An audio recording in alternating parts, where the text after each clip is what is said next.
Sometimes I'm engaged in activities for money that I would prefer not to be doing. You have said that if we find ourselves doing something that doesn't feel good, to stop. Yet I don't feel that I'm able to reach for a high enough vibration to be able to feel comfortable with stopping these activities. Well then, what you must do is make the best of it where you are. In other words, you're right. You say, so I'm pointed upstream as I say, I don't really want to do this. And then you say, but it does give me money, but I don't really want to do this. But it does give me money, but I don't really want to do this.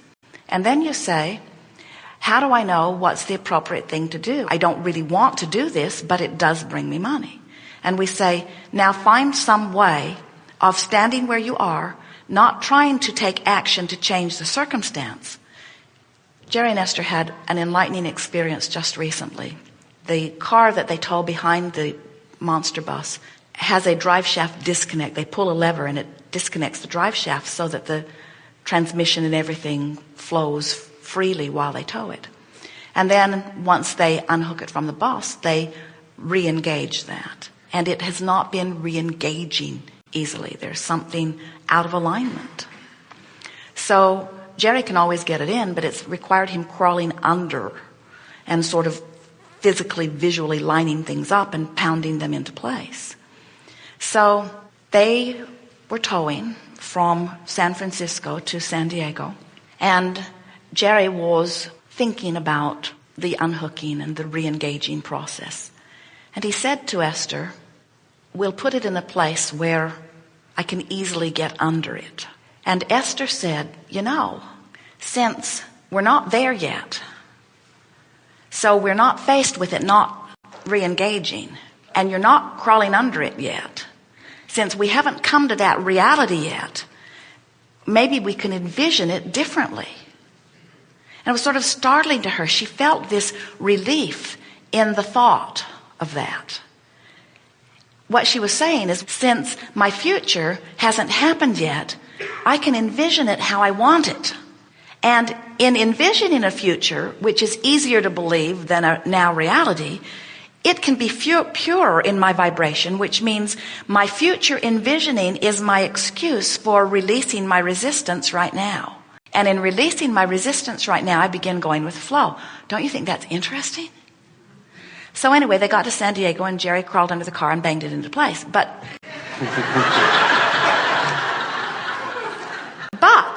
they had great relief in the envisioning. They had great relief in the envisioning that we are saying to them is part of the solution that they're looking for, but don't get too hung up on the solution that you're looking for. Instead, celebrate the relief that you had then. Are you getting this? In other words, what most physical beings say, yes, but I'll do this, but will it fix it now? And we say, it might not fix it now, but it will fix it eventually. It will fix it eventually. If you will use your now to positively anticipate, it must fix it eventually. It must. It just has to. The solution is there, and you will find it. And this is the big realization that Esther had, even though she's heard us say this thousands of times. The big realization that Esther had was that thought just felt better now. And what difference did it make? They had 3 more hours of driving before they had to do whatever they had to do anyway. So why not have relief now in the meantime? And so what we're saying to you is relief now in the meantime, relief now in the meantime, relief now in the meantime is going to bring you a resolution. It will. So Jerry tells the story. Years ago, he came upon a bully beating up on an old man. And Jerry was torn, sort of like the question that you ask. Seemed like no right way. I can get involved and probably get beat up a little myself. Or I can walk away and let this poor man be beaten up, which I can't stand. No right action. And we say, that's right, Jerry was going to make the world a better place. He beat up everybody who was unjust for a long time. Anybody that wronged anybody, he just beat them up. And then they went off and wronged somebody else. In other words, it didn't change anything. All it did was give him momentary involvement in something. So it feels like there's no right action that I can take. And we say, then take the best action that you can take, which means keep doing what you're doing so the money will keep flowing. But flow your thoughts about your future in a way that feel better now. So, does it feel better to say, I'm stuck here forever? Or to say, this is temporary? Temporary. Does it feel better to say, I should have chosen better? Or I made the best decisions I can make along the way? Making the best decision. Does it feel better to say, this and this and this and this is wrong with this? Or there are some aspects to this that were appealing in the beginning that are still appealing now? Mm-hmm. So what we're saying to you is, you deal with the action in whatever way you need to, but you let your big picture be about feeling better about it, feeling better about it, feeling better about it. So the question is, Abraham, I'm sitting on a park bench and I feel fear. Does that mean there's a monster in the bushes? Or do I just think there's a monster in the bushes? What should I do? And we say, run. Get off the bench. Get off the bench. You'll feel better. Well, let us ask you the question. You tell us, if you think there's a monster in the bushes, whether it's really there or not, which feels better to you? Which is upstream? To sit there and endure the monster in the bushes, or to do something with yourself in relationship? So you say, well, leaving the bench makes me feel better. And we say, then that's the right action, isn't it? And sometimes there's action that is required. But if you will let the root of all of your action be which action feels best, and then once you get away from the bench where you're no longer worried about the monster per se, he's not breathing down your neck right now this minute. Now begin envisioning the future more as you want it to be. And before you know it, monsters will not have access to you.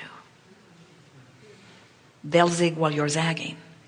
Does that mean all the monsters will go away? No, monsters have a right to live too. And one man's monster is another man's pet. In other words, you don't get to choose everybody else's pie. It's very good, thank you. Yes, indeed. So, we know what trips you up. You're resourceful beings. You've come forth into an environment where there's lots to identify. And as you sift through the variety of life experiences for the purpose of giving birth to the new idea that you can joyfully begin to move toward, we know that in that deciphering process, you must know what you don't want in order to know what you do want. In other words, this is the process of determination. We just want you to know that the non-physical part of you is very quick to get the message of what you want. You don't have to keep beating yourself over the head in order to let source energy know what you want. We heard you the first time. You want more money. We got that. And a healthy body and loving relationships. In other words, you want what you want and you are well to want it. But what we want you to understand is once you have asked, it is given. And if you would do as we do, which is then to turn your undivided attention toward what you've asked for, rather than explaining eternally that you're not there yet. Friends will say, oh, Abraham, please help me get over there. And we'll say, what's over there? And they'll say, well, I got to tell you, it's so much better than what's over here. And we say, well, let's talk about what's over there. And they'll say, all right, but I've been over here for so long and I've been so uncomfortable for so long. It's probably my mother's fault that I'm over here. And if you could, Abraham, just please tell me, what did I do wrong to deserve being over here? And we say, nothing. Let's talk about going over there. And you say, all right, I'm going to talk about what's over there, but I can't find the words about over there. So let me just tell you how bad it is over here. And maybe you can then help me figure out how I can get over there. And we say, you can't get over there if you're looking over here. You can't be pointed in the opposite direction of what you want and move toward what you want. And sometimes you just get worn down with it. We see you. Oh, it's actually refreshing. When you've paddled so hard for so long that you're just weary on all levels, and then you just sort of crash. And then the well-being stream carries you for a while. And then you wake up and you pick up your oars and you start paddling again.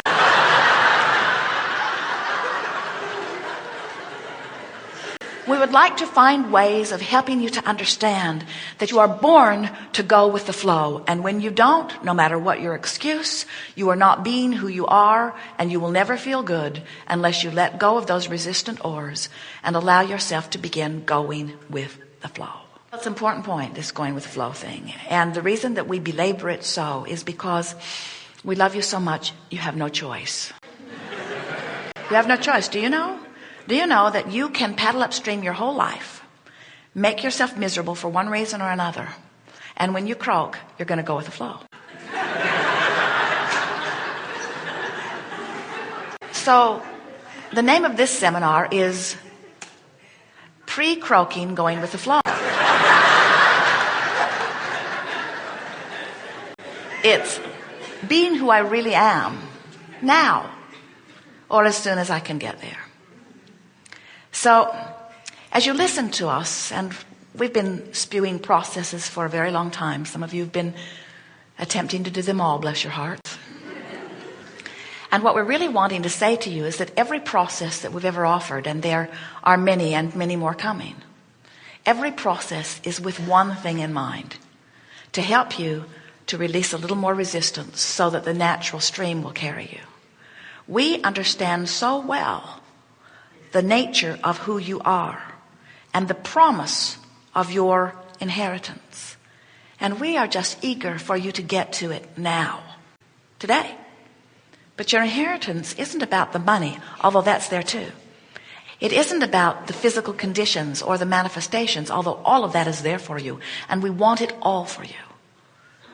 The promise is about the joy of the flow, the eternalness of life.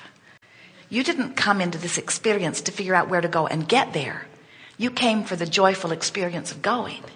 You came for the fun of getting in a stream, an inevitable stream of well-being, and having the ride of your life, the ride of your choosing. Imagine you get to come into a world like this with all of this stuff to choose from, and you get to birth new ideas which the universe has complete ability to assist you in fulfilling. But you didn't come for the building of the physical stuff. You didn't come to get it built. You came for the joy of the building. You didn't come to solve the problem. You came for the joy of the mind expansion on your way to the solution. You didn't come to fix things that are broken. You came to create what is new. In fact, you cannot go back and fix anything because you've moved so far from it. Nothing that you've ever lived through can be repaired or needs to be repaired or needs to be restored because it's all back there where everything that you are is downstream. So we know that we are asking for you some trust in the laws of the universe, but we really don't think that we need so much trust from you. It's not like it is a secret. It's like saying, I need to go to school to learn about gravity. Well, why? Because if I don't know, I might go up instead of down. We say, no problem. Gravity will teach you about itself. It will show you in every moment of your day. It will be consistent, and your relationship with it will be undeniable, and you will never not understand your relationship with gravity. And law of attraction is the same way. It is consistent, and it is always giving you exact feedback of what you're doing vibrationally.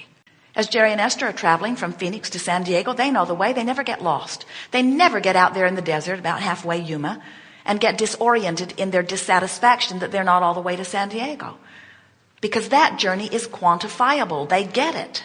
And yet you're on your way from powerlessness to empowerment, and you step into revenge, which is a step in the right direction. Hopefully you'll keep stepping before you act on it. But as you move from revenge into rage, into anger, into less anger, you're moving in the right direction. But if you're taking score, or worse, if people around you are saying, look at you in your anger is misplaced. I think I will take you to anger management seminars. We say, just keep going, just keep going, just keep going, just keep going. In fact, we don't even say just keep going, because the stream will keep you going. What we say is relax, relax, relax, relax, release, release. Try to find the better thought. Don't fight it. Don't fight it. Don't justify it. Don't defend it. Don't explain it. Don't beat the drum of it. Just relax. Let it go from your consciousness. Let it go. Let the stream carry you.